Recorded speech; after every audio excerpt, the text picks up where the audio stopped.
यार मेरे एग्जाम्स आ रहे हैं, पढ़ाई शुरू करना है। यार फोन देख के ना बहुत टाइम बर्बाद कर लिया। अब लाइफ में कुछ प्रोडक्टिव करना है। यार हेल्थ रिपोर्ट आ गई, अब एक्सरसाइज शुरू करना है। यार एक बहुत ही अच्छा आइडिया दिमाग में आया है, अब स्टार्टअप शुरू करना है।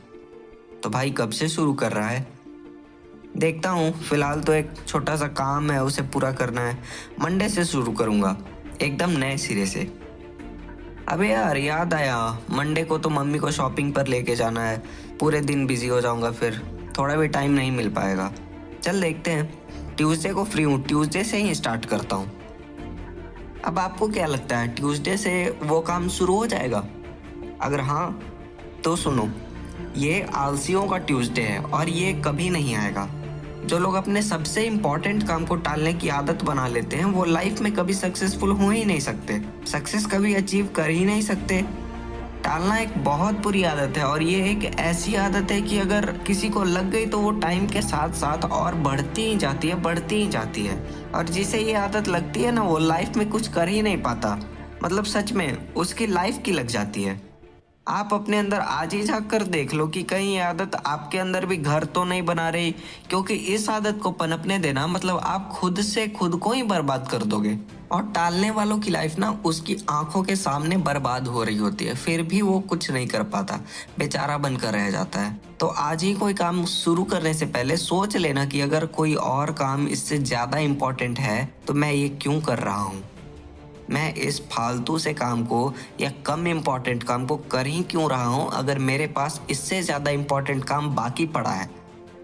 अगर आप असाइनमेंट अधूरा छोड़कर दोस्तों के साथ घूमने जा रहे हो तो एक बार आंख बंद करके सोच लेना कि तुम्हारा कल, तुम्हारा फ्यूचर कैसा होने वाला है। वैसे काम को टालने का एक रीज़न डर भी होता है। अगर कोई काम करने में डर लग रहा है तो उसे कल पर टालते जाते हैं और आगे भी बस टालते ही जाते हैं, टालते ही जाते हैं। कोई भी काम करने में डर क्यों लगता है ये तो मैंने पहले ही एक वीडियो में बता दिया था। लेकिन यहाँ पॉइंट ये है कि अगर तुम किसी काम, चाहे वो छोटा हो या बड़ा हो, अगर एक काम से डर गए तो बड़ी बड़ी सक्सेस कैसे अचीव करोगे। सक्सेस का तो पहला स्टेप ही होता है एक्शन लेना। और इंसान जब पैदा होता है तब से मरने तक काम करता रहता है।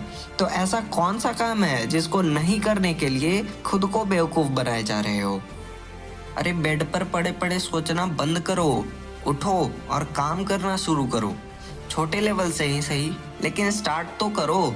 जब तक अपना काम स्टार्ट नहीं करोगे तो बस बैठकर सोचते रहोगे और सोचते ही रह जाओगे। काम तुम्हारे स्टार्ट किए बिना पूरा नहीं होने वाला, वो कभी पूरा नहीं होगा।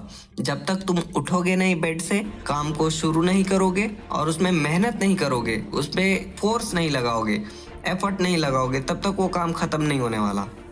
अच्छा देखो, अभी मैं कुछ तरीके बताता हूँ जिससे टालने की आदत को कम ही नहीं बल्कि जड़ से ख़त्म किया जा सकता है। ये तरीके मैंने और कई सक्सेसफुल लोगों ने भी कई सालों से यूज़ किया है अपने उस काम को करने के लिए जो बोरिंग होता है या बहुत ही टफ काम होता है, यानी बेसिकली ऐसा काम जिसको लोग टालना चाहते हैं। तो पहला तरीका है 5 सेकेंड रूल, यानी बस काम दिमाग में आया और 5 सेकंड गिनती करके बिना उसके बारे में कुछ सोचे उसी वक्त उसे करने बैठ जाओ। धीरे धीरे काम खुद ब खुद होने लगेगा। अब ये रूल तो ऐसा है कि इसको मैंने बहुत ज़्यादा यूज़ किया, बहुत ज़्यादा। जब से इस रूल के बारे में मैंने जाना है, इसको इतना ज़्यादा यूज़ किया है कि अगर मेरी मानोगे तो मैं कहूँगा ये बहुत इफ़ेक्टिव है, मतलब बहुत इफ़ेक्टिव सच में। दूसरा तरीका जो कि मेरा पर्सनली फेवरेट है और ये थोड़ा सा लॉन्ग टर्म जाता है लेकिन अच्छा है, वो ये है कि काम दिमाग में आया तो तुरंत एक एक्शन प्लान रेडी कर लो जो स्टेप बाय स्टेप हो। इसके बाद फिर अपने प्लान के अकॉर्डिंग काम करना शुरू कर दो। इससे काम कैसे ख़त्म होता है पता ही नहीं चलेगा। गोल्स या माइलस्टोन सेट करके रखो। गोल सेट करने से क्या होता है ना कि हमें एनर्जी मिलती है। जब माइलस्टोन को टच करने ही वाले होते हो तो एक मोटिवेशन आता है, बहुत सही, बहुत प्राउड फील होता है और काम करने के लिए मोटिवेशन अंदर से आता है कि नहीं, मैंने एक माइलस्टोन सेट किया और इसे पूरा करने वाला हूँ। तो पूरा कर लोगे जब, तो उसके बाद फिर अगला माइलस्टोन है तो उसको टच करने के लिए और ज़्यादा एनर्जी से काम करोगे। तो ये इसका यही फ़ायदा होता है। आपको बाहर से मोटिवेशन लाने की ज़रूरत नहीं पड़ेगी, मोटिवेशन आपके अंदर से आएगा, एनर्जी आपके अंदर से निकलेगी। अगला तरीका है ईट दैट फ्रॉग।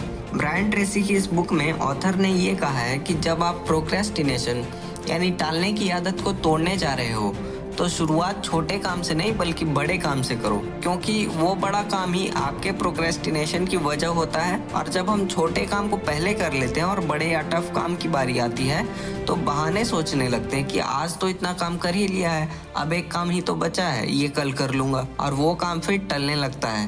इसलिए बड़े या टफ काम को पहले कर लिया करो पूरी एनर्जी के साथ, फिर छोटे और आसान काम को करने में तो मजा आने लगेगा, क्योंकि छोटे काम जल्दी कर सकते हो, आराम से कर सकते हो। अगर थक भी गए हो तब भी उस काम को कर लोगे। देखो, कोई भी आदत एक दिन में तो नहीं जाती, हमें रेगुलर प्रैक्टिस करना होता है, तब जाकर कोई आदत छूटती है। प्रोक्रेस्टिनेशन एक ऐसी लत है जो एक बार इंसान को लग जाती है तो वो इम्पॉर्टेंट काम या फालतू काम में फ़र्क भूल जाता है, उसकी बॉडी डल होने लगती है, लेजीनेस आ जाता है, किसी भी काम में मन नहीं लगता और इसे टालने की आदत और बढ़ने लगती है। तो अभी से ही सोच लो, काम को टालने की आदत को बढ़ाना है या लाइफ में कुछ मीनिंगफुल करना है, कुछ प्रोडक्टिव करना है, कंफर्ट जोन से बाहर निकलना है या बस पड़े पड़े सपने देखना है। देखो, सपने देखना अच्छी बात है, गलत बात नहीं है, लेकिन सपने देखने से पूरे नहीं होते, एक्शंस और मेहनत से पूरे होते हैं। कंफर्ट जोन में और लेजीनेस के साथ मेहनत नहीं होती है। मेहनत करना है तो शरीर को जलाना पड़ता है, काम में झोंकना पड़ता है, तब जाकर सक्सेस मिलती है लोगों को। और आज जितने भी लोग सक्सेसफुल हुए हैं वो चाहे कुछ करते हो या ना करते हो, एक काम जरूर करते हैं, वो है कड़ी मेहनत। हार्ड वर्क बहुत ज़रूरी है अगर आपको सक्सेसफुल बनना है तो, और कंसिस्टेंटली हार्ड वर्क करना चाहिए। ये नहीं कि आज किया कल नहीं किया, नहीं, ये नहीं, फिर वो प्रोक्रेस्टिनेशन ही हो जाएगा। आपको अगर सक्सेस हासिल करना है तो आपको कंसिस्टेंटली हार्ड वर्क करते रहना पड़ेगा। मेहनत करने से डरना मत, नहीं तो सक्सेसफुल नहीं हो पाओगे। इस वीडियो से अगर कुछ सीखे हो तो इसे शेयर करो अपने दोस्तों के साथ, व्हाट्सएप ग्रुप्स में या फेसबुक पर या ट्विटर पर, इंस्टाग्राम पर, जहाँ कहीं भी फैला सकते हो फैला दो। और अगर ऐसी ही और वीडियोस देखना चाहते हो तो सब्सक्राइब करो चैनल को। I, Himanshu Kumar, wishing you all the very best for your upcoming future. Be happy and stay positive.